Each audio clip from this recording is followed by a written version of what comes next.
Assalamualaikum warahmatullahi wabarakatuh. Alhamdulillah wassalatu wassalamu ala rasulillah wa ala alihi wa sahbihi wa mawala. Amma ba'du. Pada kesempatan hari ini, alhamdulillah Taman Pendidikan Wahid Hasim Pusat Surabaya seperti biasa mengadakan syiar Ramadan. Kebetulan hari ini Ibu akan menyampaikan materi tentang akhlak. Di dalam materi ini khususnya untuk siswa SMP Wahid Hasim 1 Surabaya. Materinya yaitu tentang tawadu dan qanaah. Rendah hati disebut juga dengan tawadu. Pengertian tawadu adalah rendah hati dan tidak sombong.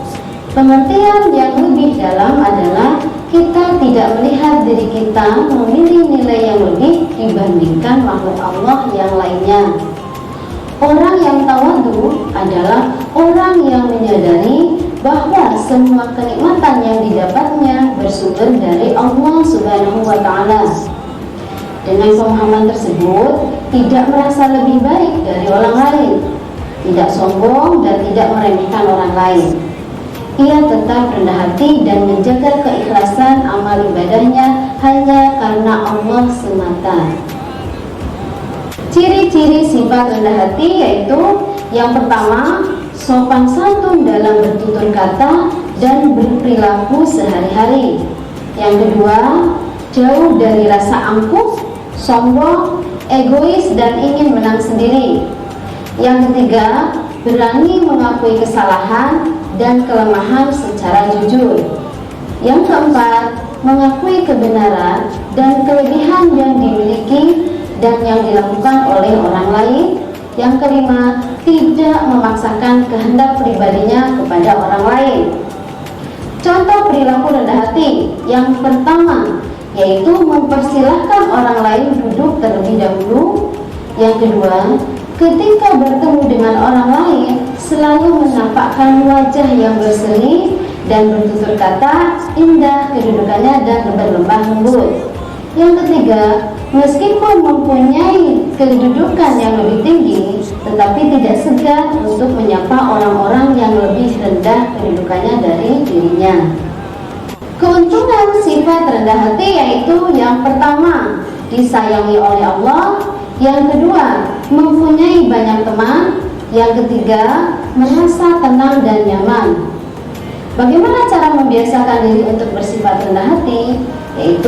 Caranya seperti ini. Yang pertama, menghindari sikap sombong, egois dan angkuh kepada orang lain.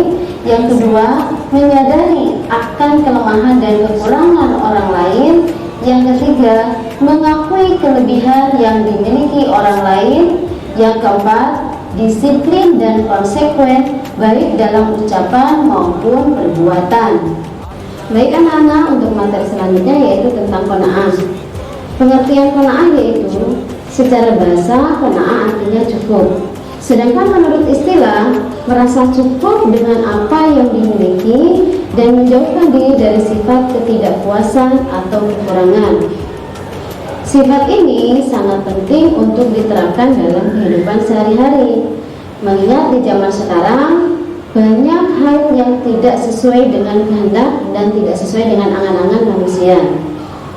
Untuk mengetahui tingkat ketaatan dan keimanan yang dimiliki oleh manusia, Allah Subhanahu wa Ta'ala selalu memberikan ujian dalam berbagai bentuk. Misalnya, bencana alam, kemiskinan, ketakutan yang berlebihan, dan kekurangan. Dalam menghadapi semua itu, kita harus pasrah dan tawakal kepada Allah Subhanahu wa Ta'ala. Dalil naqli tentang qanaah. Di antara dalil naqli tentang qanaah adalah sebab berikut yang tercantum di dalam Al-Quran surat Al-Baqarah ayat 155, yaitu yang artinya, dan kami pasti akan mengujimu dengan sedikit ketakutan, kelaparan, kekurangan harta, jiwa dan buah-buahan, dan sampaikanlah kegembiraan kepada orang-orang yang sabar. Quran surat Al-Baqarah ayat 155. Di dalam hadis Rasulullah SAW yang artinya dari Abu Hurairah radhiyallahu anhu, Nabi Muhammad SAW bersabda, bukannya kekayaan atau orang kaya itu karena banyaknya harta, melainkan kekayaan atau orang kaya itu yaitu sebenarnya adalah kaya hati. Hadis Bukhari dan Muslim. Contoh perilaku qanaah. Beberapa contoh perilaku yang mencerminkan sifat qanaah yaitu yang pertama, mensyukuri setiap nikmat yang diberikan oleh Allah Subhanahu wa Ta'ala. Yang kedua, tidak merasa iri atas keberhasilan orang lain. Yang ketiga, berpikir positif dalam menerima ujian dan cobaan dari Allah Subhanahu wa Ta'ala. Yang keempat, dapat hidup sesuai dengan kebutuhan. Yang kelima, tidak mudah putus asa. Yang sekarang yaitu fungsi qanaah. Fungsi qanaah diantaranya yaitu yang pertama, meningkatkan keimanan dan ketakwaan kita kepada Allah Subhanahu wa Ta'ala. Yang kedua, terhindar dari sifat tamak dan dengki.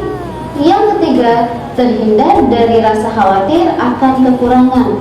Yang keempat, memupuk jiwa sabar dan tawakal. Yang kelima, membiasakan diri berpola hidup sederhana sesuai ajaran Islam.